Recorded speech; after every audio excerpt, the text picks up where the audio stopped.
Okay, let's get right to it. This isn't your typical financial advice. This is a briefing, a fundamental shift in how you should be thinking about money.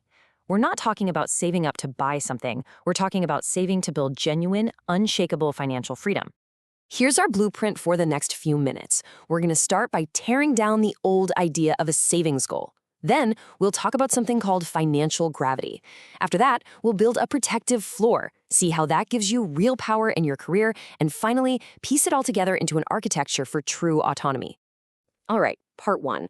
Let's tackle the most common advice you've ever heard about saving money and talk about why that advice is probably flawed and might even be setting you up for failure. So, seriously, ask yourself that question right now. What are you saving for? Is it a down payment, a new gadget, a trip? Your answer is actually super important because it reveals a huge vulnerability in the way most of us are taught to handle our money. And this, right here, is the core idea. You see, when you save for a specific purchase, that security is temporary. It disappears the second you buy the thing. But when you save for unpredictability, when you save just because life happens, you build something permanent, a lasting buffer. It's a financial shock absorber that is always there, ready for anything. So if saving for a specific thing is the fragile way, what's the alternative? Well, it's about focusing on the one force in your financial life that you have almost total control over. Let's call it financial gravity. Think about it like this. The stock market, the economy, that's like a chaotic storm you can't possibly control. Your savings rate, on the other hand, that's your anchor. The bigger and heavier you make that anchor, the steadier your ship will be, no matter how wild the storm gets. You stop trying to predict the weather and just focus on building a stronger anchor. And the proof is right here. Look at this. Over the long haul, someone with a high savings rate who gets just average returns is going to blow past the person with a low savings rate who's desperately trying to chase those extra percentage points. I'm going to say that again. How much you save is a far more powerful wealth-building engine than how well you invest. And, this changes your whole mindset. The speculator is always stressed, hanging on every news headline. Their peace of mind depends on things they can't control. But the autonomous saver, they focus on what they can control, their savings rate, and that cultivates a deep sense of internal calm and confidence. Okay, time to get tactical. We've covered the why, now let's get into the how. This is step one in constructing your own financial fortress, and it is non-negotiable. Here it is, your first target. 6 months of your essential, bare-bones living expenses sitting in a liquid account. This isn't investment money. This isn't, maybe I'll buy a car money. This is the concrete foundation of your fortress. It's what protects you from a sudden job loss, an unexpected health crisis, or any of the other curveballs life loves to throw. And when I say essential, I mean truly essential. We're talking about what you absolutely need to survive. Your rent or mortgage, your core utilities and insurance premiums, and the basic amount you need for food and to get to work. That's it. Nothing else counts for this calculation. So here's your mission for the next 30 days. It's simple. Step 1, figure out that bare bones monthly number.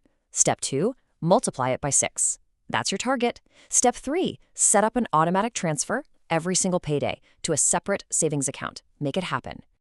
And from now on, this is the rule. Any raise, any bonus, any new income, its first job is to strengthen this foundation. You reinforce your defenses before you even think about upgrading your lifestyle. Always. So you do this. You build this protective floor. What's the payoff? Sure, there's peace of mind, but it's so much more than that. It is a fundamental shift in your power, especially in your professional life. Think about it. When you aren't living paycheck to paycheck, you can walk into a salary negotiation from a position of real strength. You have the freedom to take a calculated risk on a new job or a new business. And when the market inevitably takes a dive, you can just ride it out without the panic that forces people to sell at the absolute worst time. This buffer, this is leverage. And here's a benefit you might not expect. You get a massive asset back. Your time and your mental energy. By building this floor, you earn the right to completely ignore the daily noise. That's easily 3, maybe more, hours a week you get back just from not checking stocks or reading speculative market news. And what could you do with that reclaimed brain power? You could get a new certification that makes you more valuable at work. You could actually network with people in your industry. You could finally build that side project you've been thinking about for years. You stop being a passive market watcher and start being an active creator of your own value. Okay, let's pull all of this together. We're going to zoom out now from the tactics and look at the big picture, the philosophy. This is the architecture of your own financial sovereignty. We're essentially drawing up a blueprint for a strong, stable structure. And just like any building that's meant to last, it has to start with one thing, a solid foundation. And there it is, layer one. That 6-month protective floor isn't just part of the plan, it is the load-bearing, concrete foundation. Everything else you do, investing, buying property, starting a business, everything gets built on top of this. If this layer is weak, the entire structure is at risk of collapse. So if you take one thing away today, let it be this. Mastering your savings rate, that is the first and most important act of taking control of your financial life. It comes before everything else. It is the true source of your power and your authority over your own future. And the best part? You can start this shift right now without moving a single penny. The first step is to change what you pay attention to. Here is your immediate action plan. Right after this, go unsubscribe from 3 of those daily market newsletters, delete one stock tracking app from your phone, and most importantly, give yourself the permission, the right to completely disregard the day-to-day market chatter. This isn't ignorance, it's focus. We started this by asking, what are you saving for? And now we have the real answer. Why do you need a reason to save money? You don't. You save money to be free.